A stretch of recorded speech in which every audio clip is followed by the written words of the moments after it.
അസ്സലാമു അലൈക്കും. നമസ്കാരം. സ്ക്രീൻ വിത്ത് ഹോം ഗ്രീനറിയിലേക്ക് എല്ലാവർക്കും സ്വാഗതം. ഇന്നത്തെ വീഡിയോയിൽ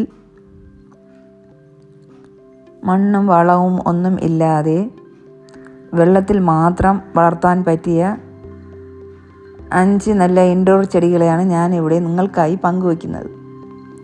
അതുമാത്രമല്ല, വീടിനുള്ളിൽ നല്ല പച്ചപ്പ് നിലനിർത്താൻ ഇഷ്ടപ്പെടുന്നവർക്കും എന്നാൽ കൂടുതൽ പരിചയിക്കാൻ സമയമില്ലാത്തവർക്കും ഈ വാട്ടർ പ്ലാന്റ്സ് വളരെ നല്ലൊരു ഓപ്ഷനാണ്.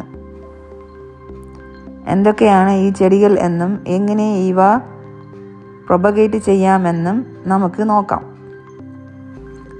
ആദ്യമായി നമുക്ക് ചെടികളുടെ തണ്ടുകൾ മുറിച്ചെടുക്കാം.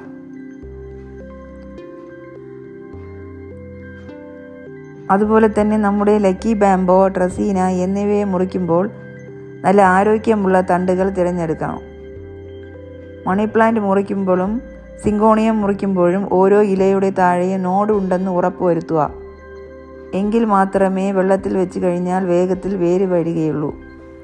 അടുത്ത സ്റ്റെപ്പ് എന്ന് പറഞ്ഞാൽ മുറിച്ചെടുത്ത തണ്ടുകൾ നല്ലതുപോലെ കഴുകി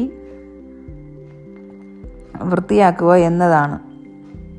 അത് എന്തെന്ന് പറഞ്ഞാൽ തണ്ടിൽ ചിലപ്പോൾ മണ്ണോ അല്ലെങ്കിൽ ചെറിയ പുഴുക്കളോ വെള്ളത്തിലേക്ക് എത്തുന്നത് വഴി നമ്മൾ ചെടി വന്നിട്ട് ഇല്ലാതായി പോകാൻ സാധ്യതയുണ്ട്.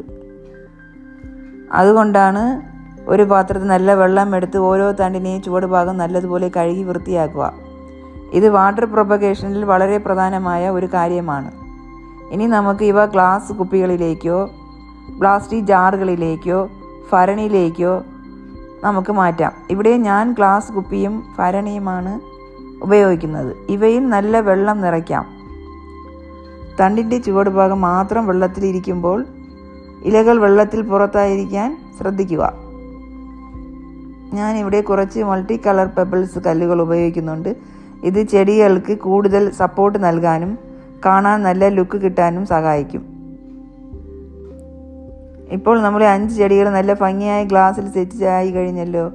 ഇത് വീട്ടിൽ ഡൈനിങ് ടേബിളിലോ ഓഫീസ് ഡെസ്കിലോ കിച്ചൺ ഗ്രൗണ്ട് ടോപ്പിലോ നമുക്ക് വയ്ക്കാം. ആഴ്ചയിൽ ഒരുക്കാൻ വെള്ളം മാറ്റാനും ഗ്ലാസ് കുപ്പി കഴുകാനും മറക്കരുത്. നേരിട്ട് വെയിലടിക്കാതെ ശ്രദ്ധിച്ചാൽ നമ്മുടെ ചെടികൾ നല്ലതുപോലെ വളരും.